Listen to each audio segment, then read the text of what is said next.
Performance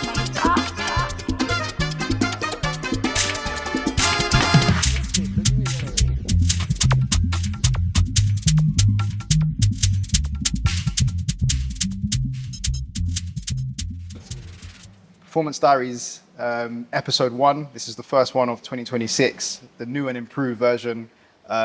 This is an editorial series slash production rooted in high performance storytelling. So we're going beneath what you see on match days, hearing from experts, people on the ground firsthand on what it takes to consistently deliver inside the game, outside the noise. So today I'm joined by Kagan Genc. Genc of Leyton Orient, the head of Academy Physical Development and Sports Science. Leyton Orient is a very well-respected academy, Cat 3. So yeah, thanks for joining us today. Thanks for having me. Grateful to be here. High performance in football is evolving fast. We've spoken about this when we met a few weeks ago. There's more data, more collaboration with departments within clubs. More young players are making that transition from academy football into the senior game. Physical development, sports science, it's a department that, to my understanding, has become of major importance in an era where players are running greater distances, pressing at higher intensities, and playing more games. So within your role, just to start with, Khan, this can feel like a bit of an enigma to fans, pundits, like former pros. They've spoken quite a lot about why do we need this, why do we need that, what do they do, what impact does it have on the players. Before you entered the game yourself, what were your perceptions of physical development and sports science? And now that you're in the role, what does it actually consist of?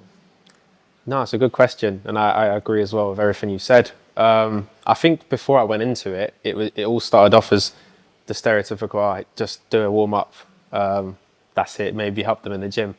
But I think once you dive into the role and the more experience I've gained, you realise you're kind of just starting off as their friend. You want to get to know them because you're that bridge between the players and the coaching staff.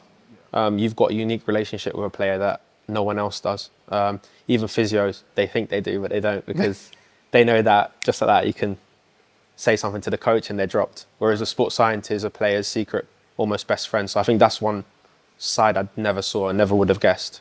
And then the other side obviously comes with the level of detail of their S&C strength and conditioning program that you deliver, whether it's the athletic development on the pitch, whether it's the prep before training, and all of these like micro dosing that you do throughout the week to sort of keep them fit, keep them available.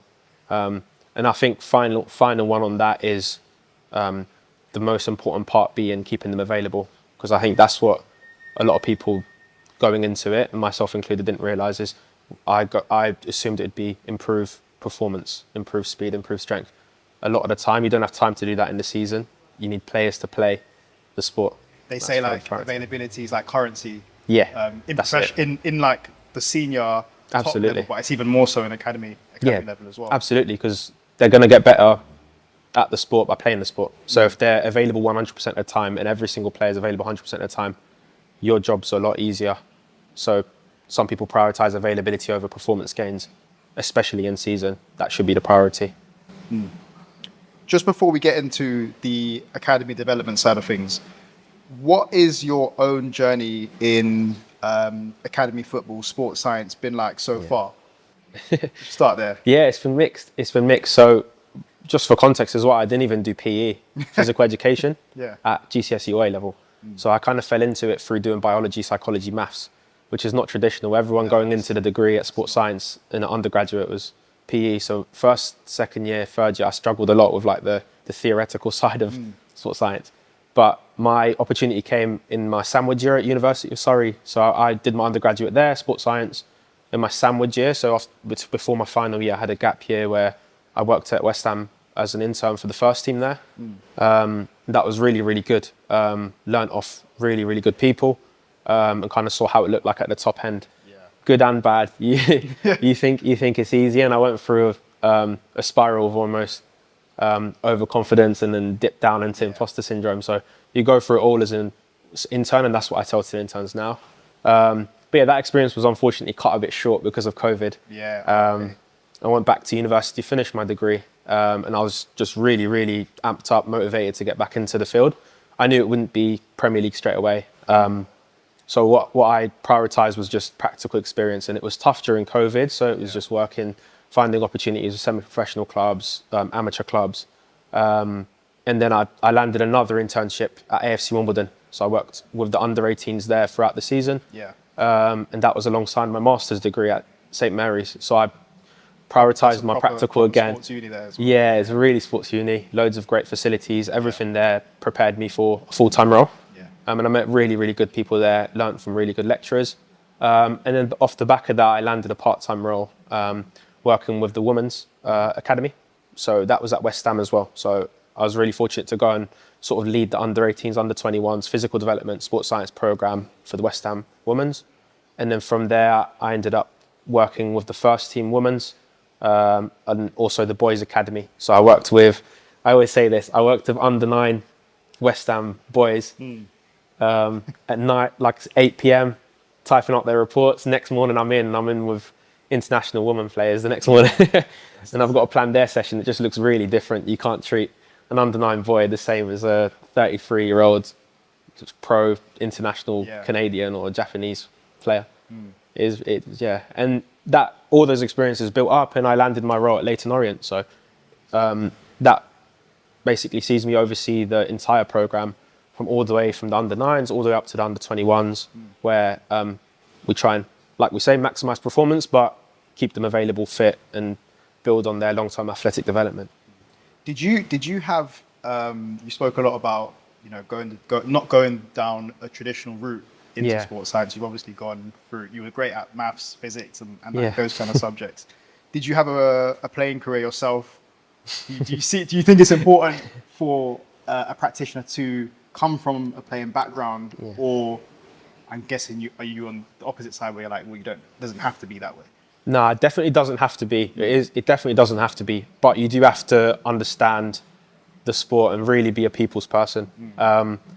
I do have staff working currently with me that did play, and it's a huge advantage because they can just demo an exercise like that they don't need to even practice. Whereas I was in the gym for like 6 months trying to learn how to do something. But yeah, I think the untraditional route, although it wasn't really PE based, I was really lucky. My mum and dad were both teachers, and I remember even weekends I'd go with my mum to schools, and I always used to listen to both of them like teach. So I always knew I'd end up like teaching and like where you're helping people. Every kid's different, so you've got to deal with it a different way. So I knew it'd end up being. And I always say coaching is basically teaching. Yeah. And as a teacher, we all know students just get on everyone's nerves. So it's the same with coaching. Players, especially when they're younger, they're so cheeky. They get on your nerves. It's just how you control it. Emphasize like, I'm trying to get the best outcome for you. There's different ways of doing it. You might pull one of them privately. You might tell one off in front of everyone. There's different ways, but it is teaching at the end of the day. Yeah. So I knew that would be sort of my passion throughout. Yeah. So, Okay. Speaking of obviously academy development and young players, I think, to my knowledge, more than ever, we're seeing a lot of young players making their senior debuts right across, obviously, the Premier League, National League One. Obviously, the step system is the non-league systems like Great Today, Championship, League Two, and a lot of the time they'll make their debut. A player will make their debut, have a great game, have another cameo appearance, great game, and then they drop off. When we're talking about preparing young bodies for men's football, what are the biggest physical gaps between academy level and first team football? Yeah, I think the biggest one's intensity and volume, but main one's intensity. So training history is massive, but you can train for 5 years and still not be able to match the demands. So you could be 23, haven't had 5 years of senior football, but you're still not ready for the first team at that level. So it's about the intensity. So intense actions of whether it's accelerating, decelerating, high speed running, sprint.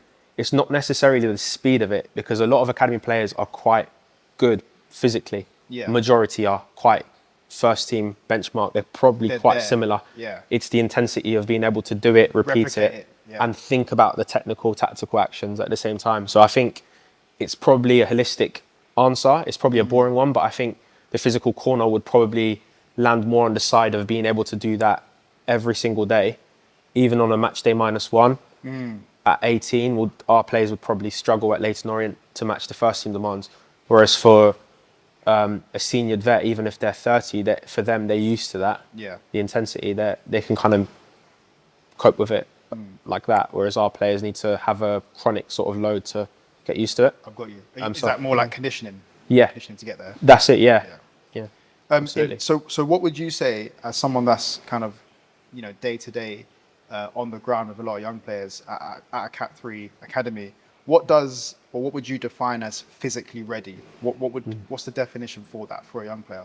I think the most important one has to be robustness. So when I say robustness, what I mean is being able to tolerate 90 on Saturday, 90 Tuesday, 90 Saturday, 90 Tuesday. And we've got loads of players at Leyton Orient that can do that.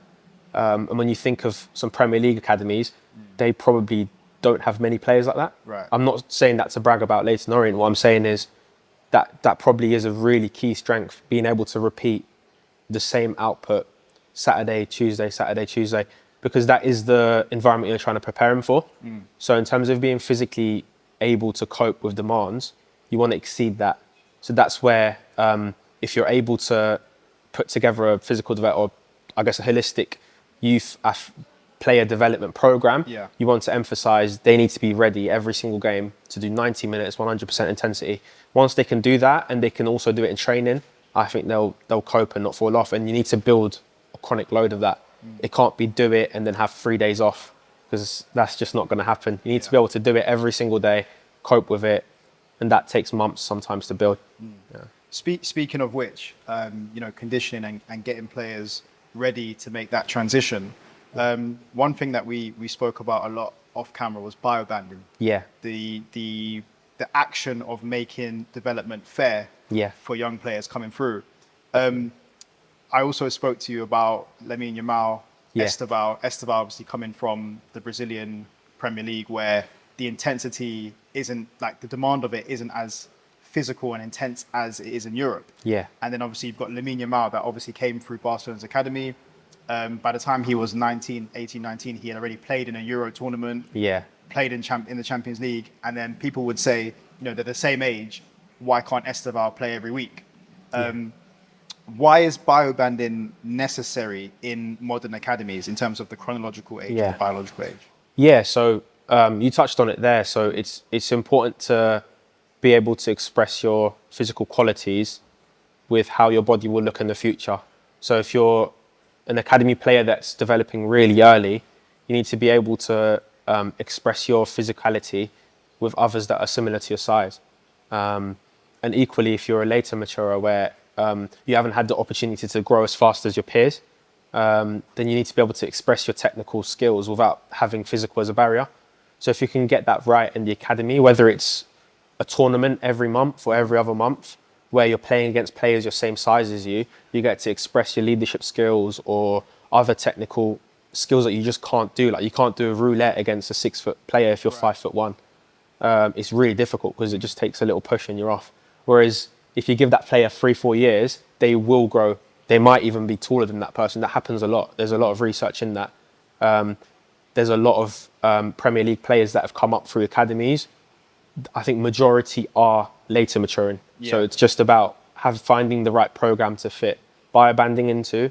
And that could be through training. It could be that you've got a really physically tall or physically strong and dominant player under 14. They get to train with the 16s to express that skill. And then in terms of your example of Lamine Yamal and Esteval, it's a perfect example, isn't it? It's someone that's had that chronic load, like we touched on, to almost 2-3 years of high intensity training every single day, getting better through everything around them, compared to a player who's probably been the physically dominant player. Now he's in a different pond. Yeah. Have you seen any instances of that you're able to share at Leyton Orient of biobanding? Yeah, we did it last night. So we had an under 14 train with our under 16s.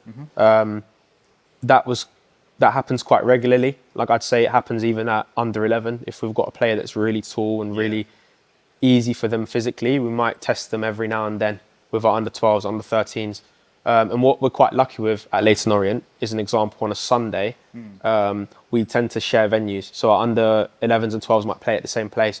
So what you could say to a player is, with the younger ones, they do quarters, not halves. So they do 4 quarters. They might do 2 quarters with their age group and then 2 quarters with the one above. And we don't tend to do it as much as I'd like to with the other way around. We don't have the sort of courage and we probably don't have the courage yet to do the opposite, where we say, look, you are later maturing, we believe in you. Can you play 2 quarters in the younger one so you can express X, Y, Z traits? But that is done very well at other clubs, and there's a lot of examples of players like that. Scott McTominay is a perfect example. He was very, very small throughout his entire youth setup. Same with Marcus Rashford, Jesse Lingard, Cole Palmer as well. So I think Cole Palmer there's a documentary I think on Amazon Prime that I watched where he touched on how he, even as a scholar, so under 17, under 18, he was still not as tall as he is. He had a really late spurt. That which does happen. We've got a few players like that, but obviously you can't predict the future, but you can kind of see where it might head. So it does happen even at the top end as well. For sure. So what happens when early developers dominate too soon? We spoke again off camera. We were talking about a lot of players that have come just quickly come out from under the radar and broken through, and they dominate really quickly, and sometimes they drop off. So in your experience, based on what you've seen from the data and stuff, what happens to those early developers that kind of hit the ground running too soon? So a few things. So I think they over rely on their physicality. So they almost see their size and strength and speed as their super strength. However, what happens is when everybody else goes through a growth spurt and they have that neurological and neuromuscular effect that they had 2 years before, everyone catches up, then they don't have any other tools in their arsenal or toolbox to actually get past a player. So I'm trying to think of a player at the top end that might have had that. Adama Traore might have had that, where he was just always quick, but he got lucky. He was still quick. Whereas you might have had a player that, I don't want to pick on a player, but it might have had a winger that always had that and then never practiced first touch, never practiced different ways of beating a player. And then what happens is they go first team or under 18s and then they change positions. So that does happen quite a lot. So early maturities tend to change positions quite a lot. So if they're centre mids or fullbacks or wingers, they tend to move around quite a lot. And the other side of it also is they're not mimicking the intensity that their body requires. So for example, if we've got an under 14 who's biologically 16 years old, they might have the chronological age of 14, but their body is 16. Think of it that way. Brain's not, but the body is. But the body is, then they're not getting the physical exertion they need to improve.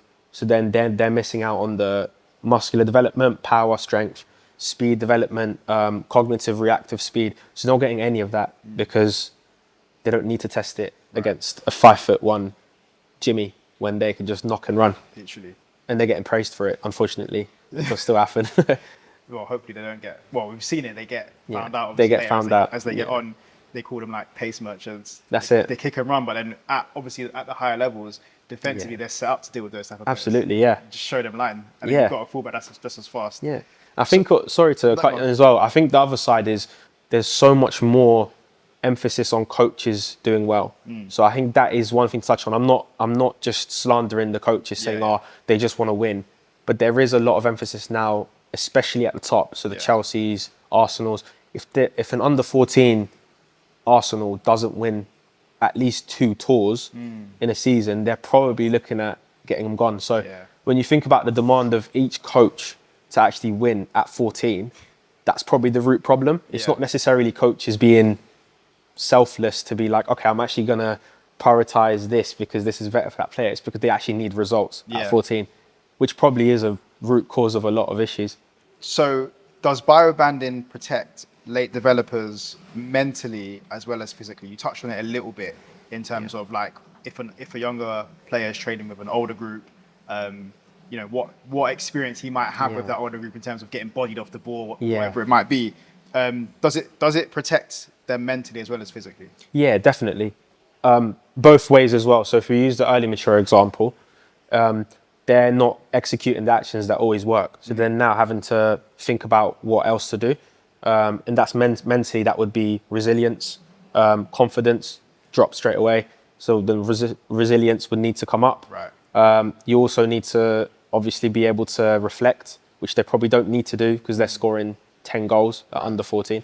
And the other way around, so the later maturing players, so if you've got someone who's relatively short for their age group at the time, if they're playing down, they get to exert more of their leadership traits because now they're the older in that group. They're probably technically better. Yeah. They can now use their leadership traits to drive the team, whereas they can't do that in their age group because they can't technically execute everything they want. So they can't have the confidence to tell a 6'2" player to do, because then he'll just get pushed off the ball, if you know what I mean? So it works both ways, definitely. And that's just two examples of how it might look. So we touched on briefly growth spurts within biobanding.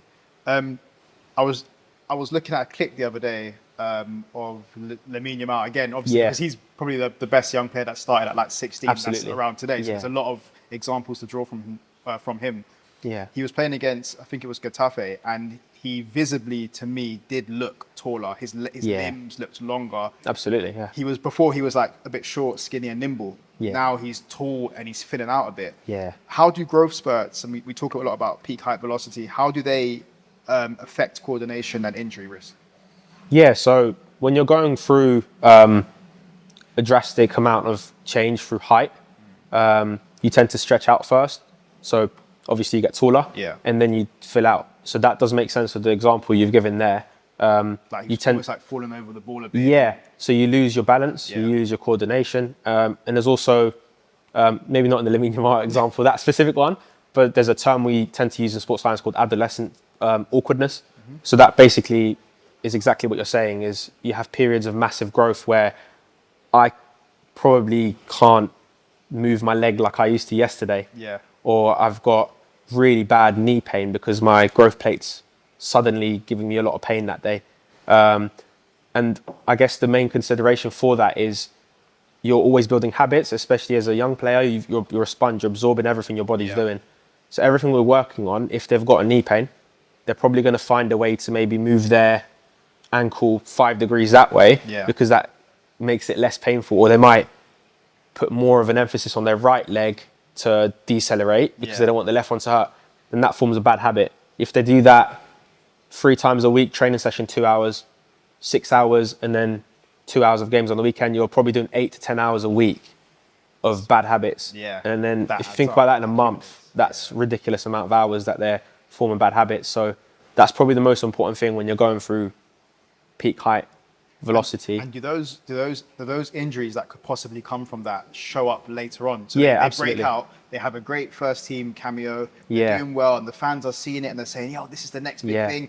And then they drop off because they have too many injuries, and it's like, oh, he was never good enough. Yeah, When absolutely. it's possible, it was a mistreatment within that academy setup. Yeah. For the training they was doing. Absolutely. It wasn't watched. It also happens at the further end of your career. So I'm not saying this is the root cause, but if you think of players that broke through really young that are now retired or approaching retirement, they can probably tell you that they've been using a lot of painkillers for the last 6 years because they peaked really young and their body probably wasn't used to it. So I'm not going to say Jack Wilshere is an example, but he could be one where he broke through at 16, 7 Fabregas, who have now come out and said, look, I've had a bad knee or I've had this for the last 8 years. Hazard said it as well. Hazard said it as well. So there's a lot of players that probably see the effects later on. But in terms of the sort of nearer sort of ones feeling it straight away, definitely happens. So what happens is when you're growing, you tend to grow at the foot first, and then your knee, and then your hip. So it starts from the foot up. So you tend to get, when they're going through their peak height or approaching, they tend to get loads of issues around their ankles, Achilles and heel bone, and then around their knee afterwards, and then hips. After that is then soft tissue and all the other stuff you get. So a good example maybe is Ansu Fati, where he probably wasn't ready for this is an assumption, I don't know what happened, probably wasn't ready for the workload. He played 50 games. Pedri's probably another example. Gavi as well. Probably, Gavi. It's not the boss guys. So those are just examples, not saying it's definite, but definitely would be something to flag. So what type of, if any, performance dips during growth phases do you expect or that you see, or if any? Yeah, so we've got, like, if I go back to what I was saying with the foot up, so around the foot and heel, you have Sever's disease. That's quite common. That limits players putting weight on certain parts of their heel because it's really, really painful. You then tend to have Osgood Slatters, which is really, really common. It's probably the most common one. A lot of players have kind of come out and spoken about it themselves. Absolutely. If I go tomorrow morning and ask our players at Leyton Orient, I'm sure 99% will say, I had that at some point. And then you've also got hip impingements as well as like pars fractures. Again, we're talking now higher up. That tends to happen at under 15, 16, which is quite common. And then soft tissues are, no one knows how it happens, but it starts from it starts from 15, 16, 17. So that is generally the trend. You rarely get an under 12 pulling a hamstring. You rarely get that. Yeah, never. Yeah. Even when I was like playing, albeit not at academy level when I was 12, never. I was a very quick runner at the time, but I never had any hamstring issues at that age. Yeah, it's rare. So what would what would you say is the biggest misconception from people on the outside, fans and parents as well? The biggest misconception about these young players who start well and then suddenly struggle?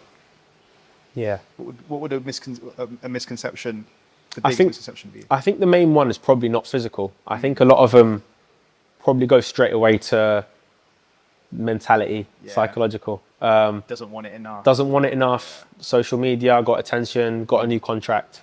But I do think that physically they do forget it is really brutal. And I think senior football is really different. So at under 16 and below, you tend to spread minutes at most clubs. Ruthless at Cat 1. You might get some players not even play much at Cat 1 under 16s, but most academies, 16 and below, you share minutes because you want to give everyone a fair opportunity. Yeah, good run. You know yourself, once you go up to that 18s, performance. Coaches don't give a damn if you're starting. It don't matter if you're getting last 10. Doesn't matter if you're going Scotland and getting 2 minutes. It's stricter. They don't care. So I think that's also the resilience side of being able to cope with that and still train as best as you can. They don't see how hard it is to be dropped when you try 100%. They don't see the dressing room atmosphere. I think those are probably more what I'd lean towards as opposed to physical. But physically, the less games you play, the more your chronic load drops, the more you're at risk of getting injured. So ultimately, you need to find a way or a program to maybe supplement those players, not get minutes through maybe into in-house games or under 21s fixtures, etc. Yeah, like smaller in-house. That's it. And then I'm waffling. And then that comes with its challenges. Can you motivate a 21-year-old who's had 3 years in the first team to be motivated to play under 21s with 18-year-olds? It's really difficult. A good example I can give you that I heard from coaches at West Ham was Declan Rice. Every time he had to do that, when he broke through at West Ham as an 18-year-old, he was still being asked to play 21s to top up his minutes almost. And from the stories I've heard, obviously I wasn't there at the time, you heard from he was always trying his best to do a 10 out of 10 performance. So I think that's probably the separating factor is, can you motivate yourself and see your career as opposed to the situation you're in where you can't get a look in. Yeah. So speaking of which, talking about like in-house games, tournaments, all of this is tracked through data. And obviously data is massive in football right now. There's AI companies coming through. There's obviously stat sports that are able to track, like with the GPS, they can track obviously all your actions. What types of data matter at academy level? And if any, do they differ, or how do they differ to what you would see usually in the first team? Yeah, I think they're pretty much the same at under 18 level. Most clubs, I would even stretch that out to under 16. It looks pretty much similar to first team. Same way you might build benchmarks for more like the traditional testing. So speed, 10 meter speed, 30 meter speed. You also build benchmarks off of GPS data or pitch. So you can almost separate them. You've got your physical output on the pitch and then you've got your physical quality inside. So that the ones inside, you do pretty much whatever you want, and most clubs have the same equipment to do that as the first team. So you can start as young as 9 to do all these tests to see where they're at. You wouldn't compare a 9-year-old to 18, but what I'm saying is you can build benchmarks off of maybe previously successful players. What did they look like at 9? what did it take for under 13 to, how quick would it have taken under 13 to be able to get a scholarship at 18? You can then look at these things. That's where data can be really helpful, is almost reviewing it and evaluating what was good, what was bad. And it does start young, like I said, but it allows you to build that benchmark, and it allows you to compare players to where that academy sees a player to be. So you're still tracking the usual things that like stat sports would track in terms of like high speed runs, how many distance covered, and obviously the intensity as well. You're still tracking those the same. Absolutely, yeah, exactly the same way. And what you do is, if they ever have the opportunity to play first team, even better, you can compare what it looked like.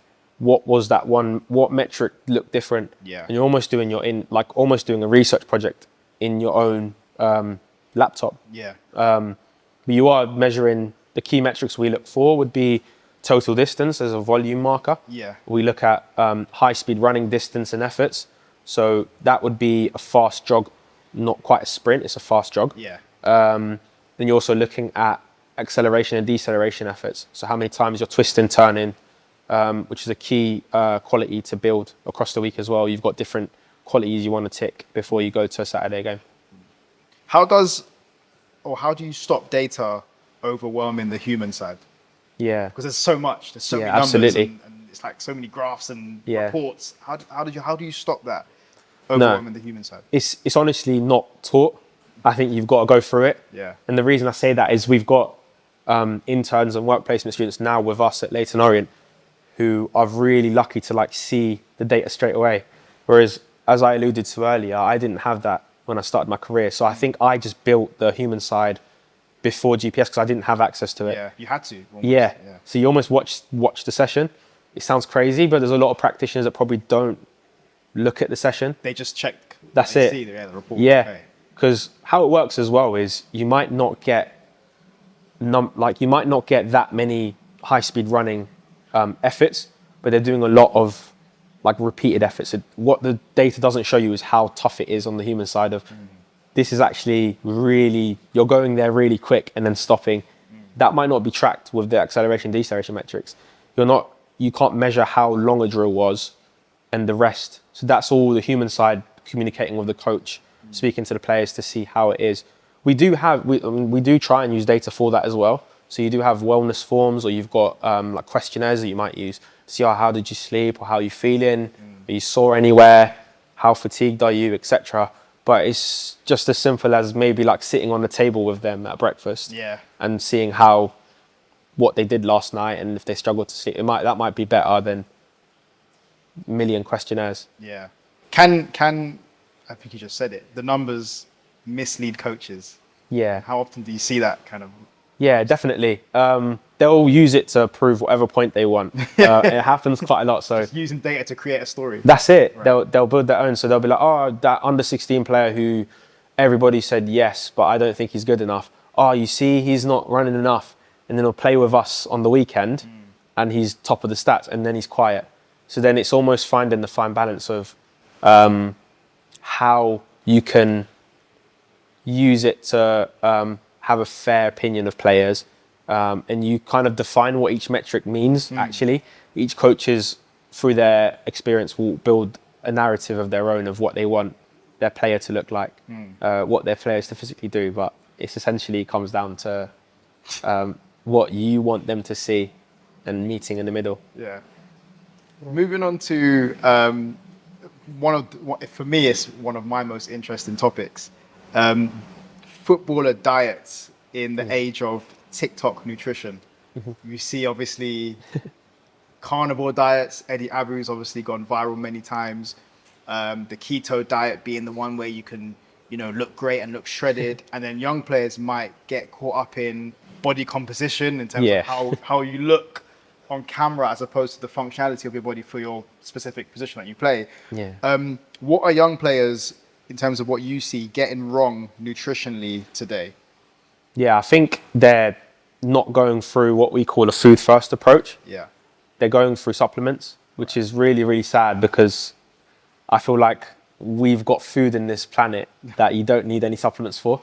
And I think there's a lot of misconception, like you said, that you need X, Y, and Z, whereas that's probably not what each person needs. It might be, yes, maybe it might be some players that might need that supplement or that micronutrient, but it's not everybody. So I think it's the generalization that probably gets on people's nerves, is they don't appreciate that everybody's different. Everybody's sort of native time, like native taste and what their culture and what that looks like. So I feel like players are forcing to eat certain things, whereas you don't have to fit a box to be healthy. Right. You can keep your sort of Your cultural, cuisine and cultural food and still make it healthy. Right. So I mean, that's probably the main one. But I do have to mention performance nutrition is like really kicking on as well. So Yeah. that is an area I'm not an expert at. Right. So same way you might ask a nutritionist questions about sports science, it'd be great maybe in the next. I just thought because five or obviously 10, there is, as we said, like a collaborative approach right Yeah. now in academy football and at clubs where they're all speaking together and Yeah. departments are working on almost like a cross Yeah. basis.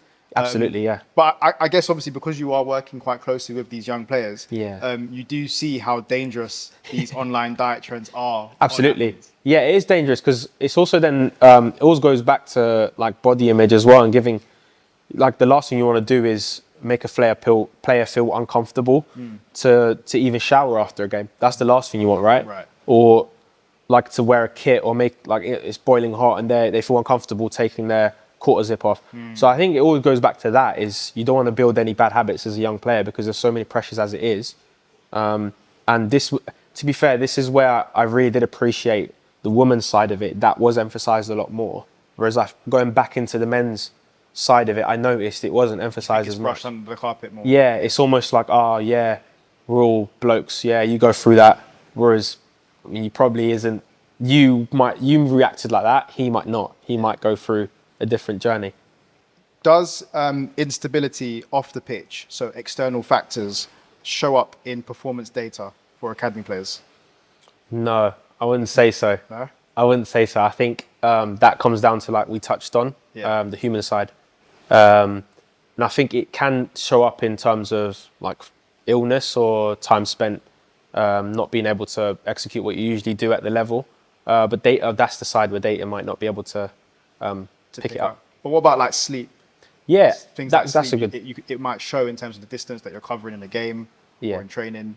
Yeah, definitely. Yeah, if we're talking about like that kind of outside of like I thought you meant more the psychosocial. If we go down more the sleep route, absolutely, yeah, it would affect the physical actions they're doing. So the acceleration, deceleration, the high speed running, the being able to repeat their sprints, etc. Definitely affect that.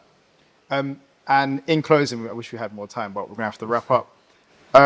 If we were just a scenario, if we were to rush every talented academy player into men's football at 17, 18, do you think we'd see more success stories or breakdowns? I think we'd see more success if managed properly, which I do have confidence that in England we do really well.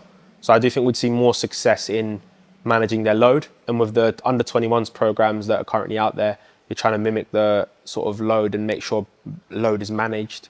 I do think we would see more success. But again, as I keep alluding to, individual Programs. yeah, individual needs are always at the top. And in your experience, to close, what would you say is the number one aspect that fans and parents outside of academy football completely misunderstand about developing young players? I think it's how demanding it is every single day. Not just on a weekend. not you see, just- it's yeah. Monday to Friday. That's the thing, yeah. It's Monday to Friday. It's also then what they get outside of school on top of it. So homework. It's almost like what you refer to as a scheduling tug of war. Everybody wants a piece. At school, they might be wanted for like basketball. We want them for football. I don't know, auntie, uncle wants them to play a violin or guitar. There's loads of pressures, and I think that's where you miss the player. The player's just being pulled. I think that's where, unless you go through it, I haven't been through it. I don't know how it feels. So unless you've actually been there, you're not going to know. Yeah, absolutely. So I think patience in that sense.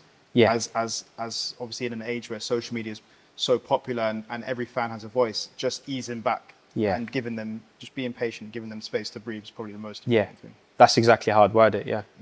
Khan, thank you very much, bro. It's Appreciate been a it. pleasure. Thanks, mate. Performance Diaries. It's a wrap for one. Cool.